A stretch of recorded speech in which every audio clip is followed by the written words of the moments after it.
محمد بن علي العطية أن المئات من الجنود القطريين كانوا يحاربون إلى جانب الثوار الليبيين، فيما اعتبر إقرارا للمرة الأولى من جانب قطر بمشاركتها بالعمليات العسكرية في ليبيا.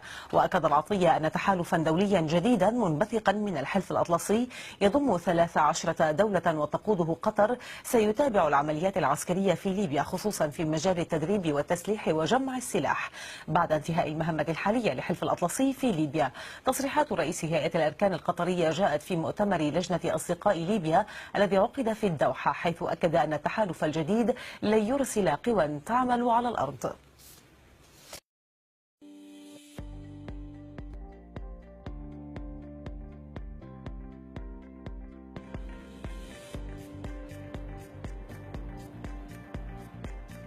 By 2002, we come to the first attempt at strike one for Saudi Arabia to try to put Qatar back in its box.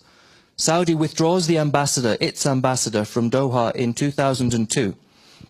The Saudi ambassador does not return until 2008, 6 years without a Saudi ambassador in Doha.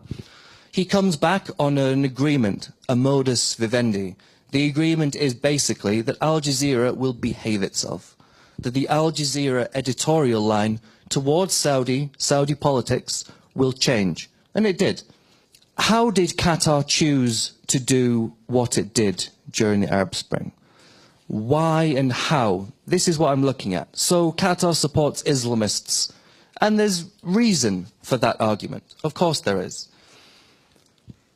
I'll talk about two things. I'll talk about Libya briefly, and then I'll talk about Jabhat al-Nusra in Syria briefly, to give you an example of what I'm talking about. Why did Qatar support Islamists linked to a man called Ali al-Salabi in Libya, and his brother Ismail al-Salabi, and linked to him Abdul Karim Belhaj? Why did Qatar do that? The central reason they supported Ali al-Salabi was because he was available. He was an exiled Libyan imam based in Qatar, who had a significant following back in Libya.